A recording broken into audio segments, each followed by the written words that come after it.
There is an acute oxygen crisis and a massive rush to procure it by all means in the country. There is a 13% increase in oxygen requirement this time round.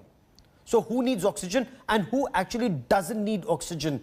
And what should you do if you've tested positive? Does it mean you quickly need to acquire either an oxygen cylinder or an oxygen concentrator? India Today's Sneha Mordani gets us this report. Shortage of oxygen in several major hospitals in India have left hundreds of COVID patients and their families in a state of panic. Many questions are hanging in the air. What should one do if the oxygen level falls? When should oxygen be taken and who should be taking it? Experts say oxygen is a treatment. It is like a drug. Hence, it can only be taken if one needs it. The important issue here is that taking oxygen intermittently. Your saturation is all right, but you say, okay, let me take oxygen for half an hour after my meals, or if I take oxygen for a few hours in the day, my saturation goes up and I'm feeling better, and I should therefore continue oxygen, is actually a waste of oxygen. There is no data to show that this will be of any help to you, and therefore this is something that you should not do. Many patients have started keeping oxygen cylinders at home and have started taking it for half an hour, 2 hours. That itself is more harmful and is actually again denying oxygen to people who actually need it. Medical experts explain if your oxygen saturation is 92 or 93 or 98 to 99, the actual oxygen in the blood is not very different.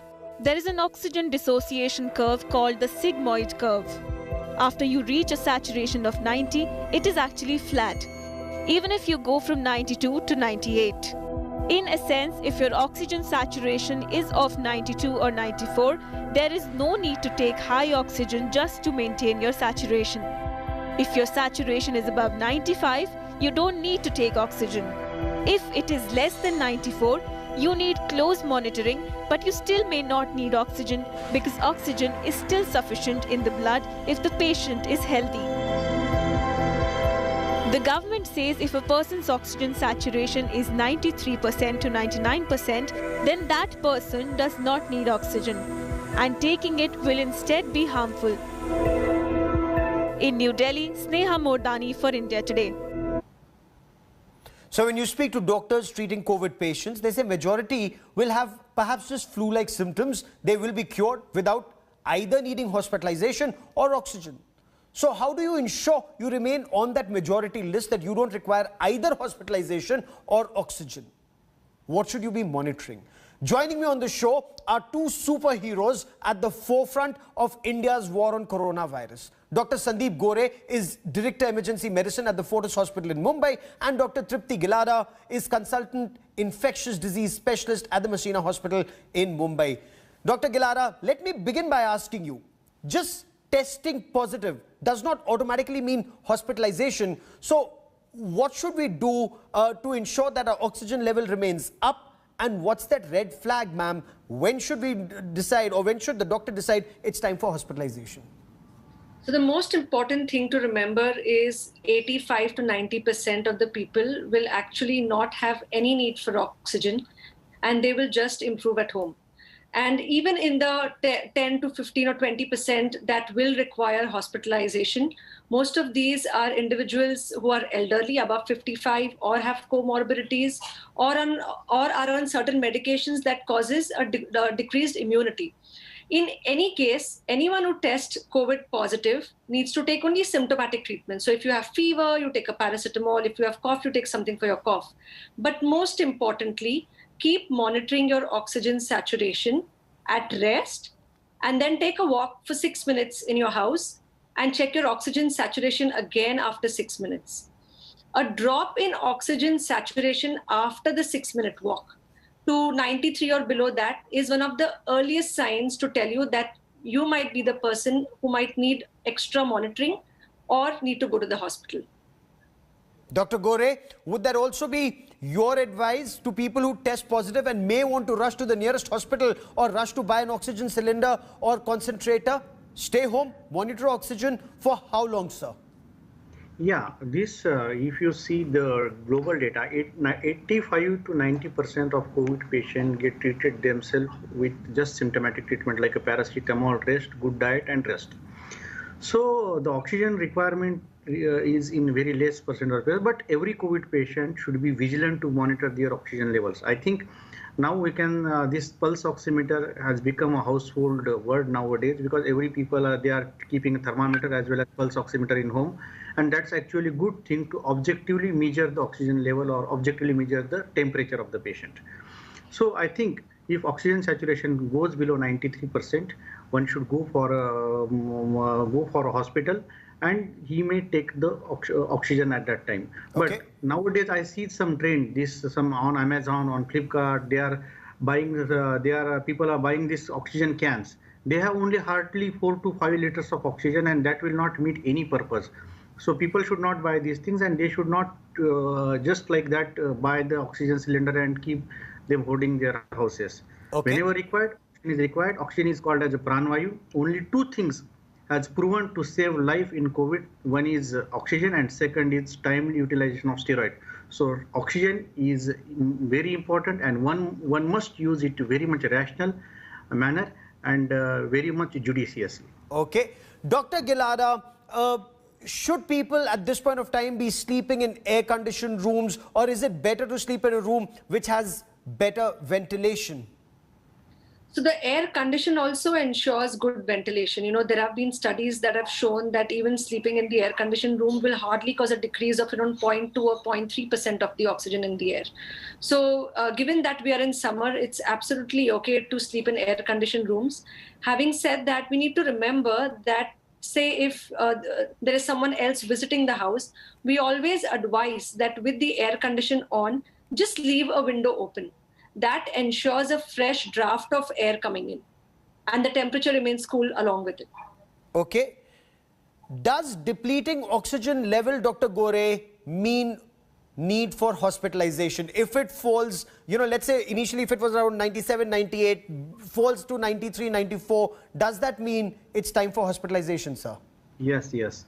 If oxygen saturation goes below 94, 93%, the patient may requires hospitalization. And if it goes below 90%, patient definitely requires oxygen.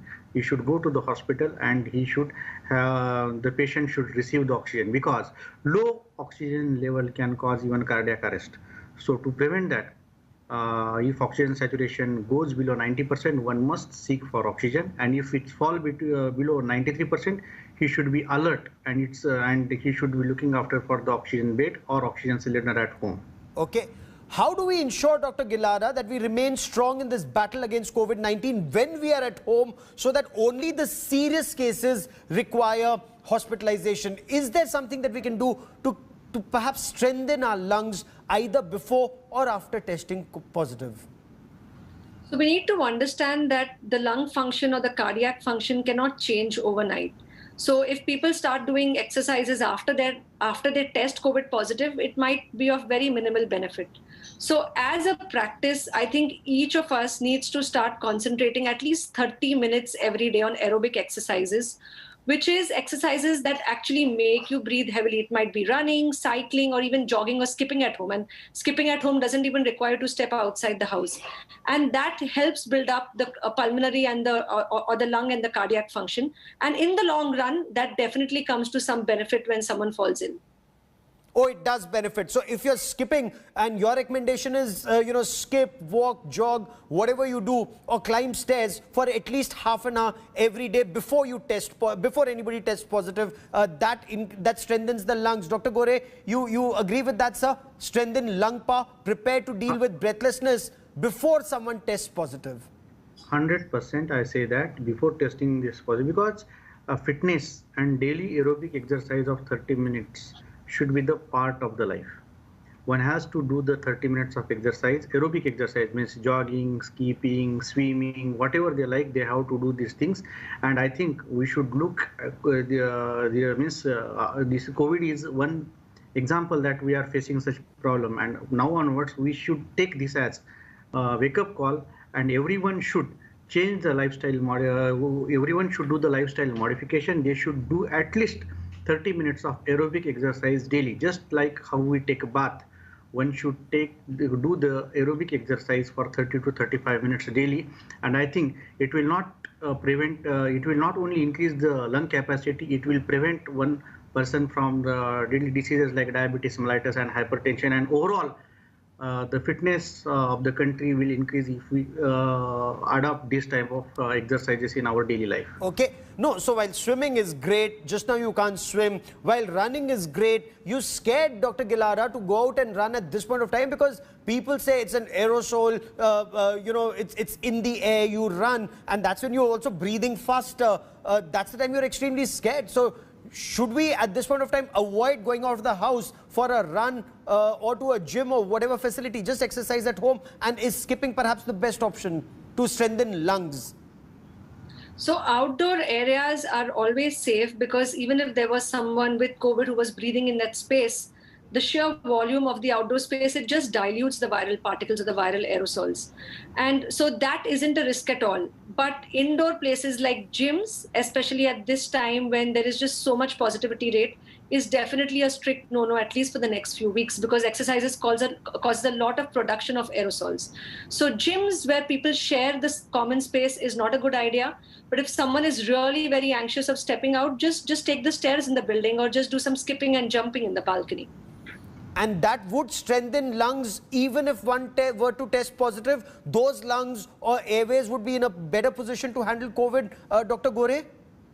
Yes, the person who has better aerobic capacity, they will have a better pulmonary function. And if they have a better pulmonary function, they will have definitely more better outcome in these things. So basically this aerobic activities like skipping, jogging and swimming, that will increase the pulmonary function, and if more the pulmonary function, you will have more reserve, and the outcome of the patients is better if they have history of aerobic exercises in the past. Okay. Dr. Gilara, in yoga they say, you know, whether it's Anulom Vilom or Kapalbhati, or for some experts exercises or yogic exercises like Bhasrika, that goes a long way in strengthening lungs. Would you recommend it to our viewers here to do yoga like Anulom Vilom and Kapalbhati for stronger lungs, ma'am? Yeah, definitely. You know, deep breathing exercises also have a lot of benefit, just like aerobic exercises. You know, they all work on the same principle, where they help build up the reserve or the extra storage capacity of the lung. So people who enjoy doing yoga or who do not like to do skipping or jumping should at least do these deep breathing exercises, and they definitely do help. They definitely help. I mean, those who exercise, they deal with COVID better, Dr. Gore. Are there any medicines or supplements to keep lungs and airways in the pink of health, Dr. Gore? No, there are no such supplement or medicine which increases the lung capacity. I can say there is the only way to improve the lung capacity is to do the regular aerobic exercise. Again, reiterate. If somebody do a 30 to 35 minutes of aerobic exercise like swimming, running, jogging, his pulmonary capacity will be good, his heart will be good, and he will not have any diseases, chronic diseases like diabetes and hypertension, and overall survival and of this patient will be the good. Leave it COVID, it's applicable for all diseases. I think we should incorporate this in our lifestyle. Oh, absolutely. Dr. Gilara, what are signs to watch out for? What's that red flag the moment you start feeling it or you start seeing it? Just rush to a hospital. What's the first red flag? So for someone who's monitoring the oxygen saturation and after the 6-minute walk test, they will definitely start noticing a drop in the 6-minute walk test even before they start noticing a drop in the oxygen saturation at rest. And I think that is one of the signs that we really are looking for, because at that stage, it's still very early. It's early enough for you to have enough time to go to the hospital instead of panicking and rushing, because a lot of times these days, people who do not monitor their oxygen saturation at home come to the hospital with a saturation of 50 and 60 without even realizing they've dropped to that level. And that is difficult to manage. So keep monitoring your oxygen saturation well. And if you're feeling absolutely breathless, that's the other thing when you should be going to the hospital soon. Okay, so you feel breathless after the 6-minute walk, Dr. Gore. That's when you should go to a hospital. Till what time, in your appreciation, can you stay in isolation at your home with regular medication as recommended by your doctor? And at what point of time should he or she just get to the hospital? I think the people first, they should have a positive outlook towards looking at the disease. Only 85% of COVID patient will be recovered their own. Only 15 to 10% people of COVID, they may require hospitalization. I know I can see only some 5% people or 8% people may require oxygenation. The thing is that they should regularly monitor two things. One is temperature and another is the oxygen level by pulse oximeter. Okay. The time this oxygen level falls below 93%, they should rush to the hospital. And if beds are not available in a hospital, they should try oxygen concentrator at the home, or they should have oxygen cylinder that time in their society. Rather than everyone procuring these oxygen cylinders and oxygen concentrator, yes. I think housing societies should use their clubhouses as area to keep such patient, and they should keep some oxygen concentrators there. Good suggestions, and sir. If required, they can for a patient who require hypoxia, and if meanwhile before getting the bed in hospital, they should provide the oxygen at that premises only. Dr. Gilada, at what point of time, and in your appreciation, does steam inhalation help? Using either camphor or eucalyptus oil, does steam inhalation help keeping airways open? Does that help, ma'am? So steam inhalation is only for symptom relief for people who have like a blocked nose or some congestion, but it has no benefit in improving the oxygenation in the body. The only other thing that people could do at home, so say they are seeing a dipping oxygen saturation, and in the present scenario of crisis of beds, the one other thing that they can do to improve oxygen saturation is sleep on the tummy. We call it prone positioning. So when you sleep on the tummy and breathe, it just helps build up oxygen saturation better. And the other thing is, even after having COVID and if the oxygen saturation is dropping and you're waiting for a bed, deep breathing exercises also will help at least prolong that period while you find more oxygen. I will let that be the last word on the show. Dr. Tripti Gilada and Dr. Gore, many thanks for joining me here on India Today. Just because somebody is tested positive does not mean rush to the hospital. Do watch your oxygen saturation level. And what's extremely important, if you can, you must skip for at least 10-15 minutes in the morning. It would help build stronger lungs. Hi everyone, Preeti Chaudhary here. Hope you like this video. For latest news and analysis, like and subscribe to the India Today YouTube channel. And don't forget to press the bell icon to stay updated. Thank you for watching.